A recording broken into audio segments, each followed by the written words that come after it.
Un triste record qui place Israël parmi les mauvais élèves. D'après les derniers chiffres publiés par le ministère de la Santé, Israël est considéré comme le deuxième pays au monde après l'Argentine en nombre de décès quotidiens par rapport à sa population. Depuis le 1er septembre, 747 personnes sont décédées des suites de la maladie, soit en moyenne 20 patients par jour. Sur la seule journée de jeudi, 44 personnes sont mortes. Ce tableau indique le nombre de décès survenus depuis la veille de la fête de Yom Kippour le 27 septembre dernier, par localité. En tête, Jérusalem avec 20 décès, puis Tel Aviv avec 17. Viennent ensuite Bat Yam avec 16 morts, puis Haïfa avec 14 personnes décédées.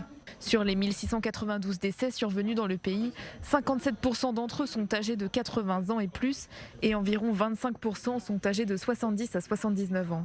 Moins de 1% des personnes décédées étaient âgées de moins de 39 ans. Selon les données du site Worldometer, qui recueille les données du monde entier, Israël est classé au 45e rang mondial avec 183 décès par million d'habitants. La moyenne mondiale est de 133,2 morts par million d'habitants. Le 13 septembre dernier, le taux de mortalité était évalué à 120 décès par million d'habitants. La moyenne mondiale était de 118,9. Par conséquent, alors que la moyenne mondiale a augmenté d'environ 12% ces dernières semaines, la moyenne en Israël a bondi de 52,5%. Par ailleurs, outre le nombre de décès, le nombre de patients dans un état grave est également très élevé, avec 891 personnes. Dans ce contexte, le cabinet Corona se réunit ce lundi pour décider d'un éventuel durcissement des mesures de confinement déjà en vigueur, comme l'a indiqué le Premier ministre israélien Benjamin Netanyahou la semaine dernière.